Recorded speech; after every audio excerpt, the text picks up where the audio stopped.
What is the Six Paths Framework? Well, this is a framework used as part of the Blue Ocean Strategy, or in pursuit of a Blue Ocean Strategy. And this really means guiding a company to look beyond existing markets for the potential for new markets. The Blue Ocean Strategy in itself focuses on creating a new market rather than competing in existing markets where competition is high. So the Six Paths Framework helps you identify those markets where there is potential for development outside of the traditional market for a product. The Six Paths Framework specifically asks you to think creatively and to question assumptions about existing markets so that you can identify value innovation opportunities in new areas. So here is a visual depiction of the six pathways to identifying new potential markets. That is, look across alternative industries, look across strategic groups within your industry, look at the chain of buyers of your product, look at complementary or substitute products, look at the functional and emotional appeal of your products, and look at the across the time continuum about trends and things of that nature regarding your product. So with that being said, let's look at each of these individually. The first one is to look across alternative industries. What this means is you have a product or service and you offer that product or service in a given industry. Let's say you offer a health drink, for example, that competes with other healthy drinks like juices or smoothies or something like that in a given industry. But at the same time, the product that you offer could also have medicinal benefits that would also compete in another space that is more of the pharmaceutical space rather than simply consumption and drinking, more for treatment of ailments. This would take the same product into another industry whereby you would market it differently and ultimately attract different customers. So look outside of the industry in which your product or service is offered immediately to see how that product could potentially have a place in a completely different industry. Next would be to look across strategic groups within your given industry. Now what this means is in any industry you're going to have competitors and they're going to compete with each other, usually based upon some form of differentiation. That is, they offer something a little bit different, and that's their strategic competitive approach. If you can identify what separates these various competitors, you can look for opportunities to differentiate your product in similar ways, and differentiating your product like that by perhaps adding some features that otherwise aren't there. You don't change the core functionality, just some elements of the product may open up new markets, that is, new groups who want your product because of that. So you're studying the competition and see what separates them to try to further differentiate yourself. Next would be to look across buyer groups.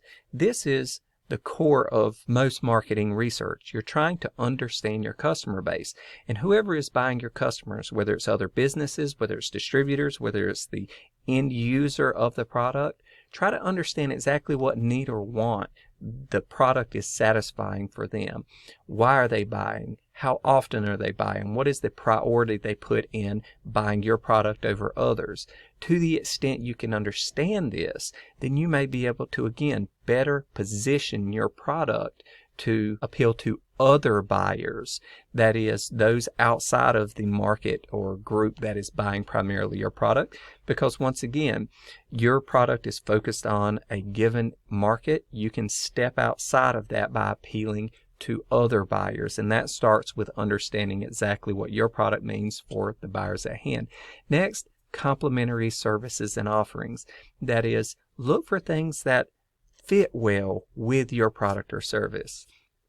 If there's some complementary nature that they just go well together, that's an opportunity for expansion, whether it means combining with that other product or service, or whether it means offering that new product or service yourself, such that you can now reach these other markets. Perhaps it's the lack of complementary services or other features of your product that keep it from appealing to certain market segments. In that case, you may want to alter or offer that additional complementary element there to make certain your product can span and appeal to those buyers as well. Next, look at functional emotional appeal. That is, what is the functional appeal of your product to buyers? Like, how does it work and what does that solve for them? And then look at the emotional elements and say, why do people make the decision to buy? Is it you're buying in the checkout line and it's a last minute thing? Or is this a planned routine purchase that you put on autopilot? Or is this a one-time type purchase that you'll make every few years, such as a vehicle or a home over longer periods of time? So with that being said, if you can understand the difference between the functional appeal and the emotional appeal, you can oftentimes add additional functional elements or additional emotional elements that will allow you to expand to new target market segments, because once again, they want these elements. They aren't present in your product. If you can add them, now you have another potential market segment to address.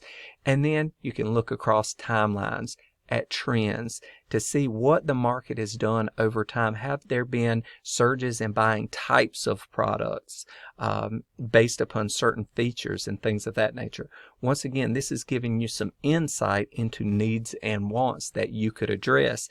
If there are market segments that over time have been buying one type of item or good rather than another, then you have the opportunity to once again start to modify your existing product or offer new elements or versions of a product that meet these trend expectations.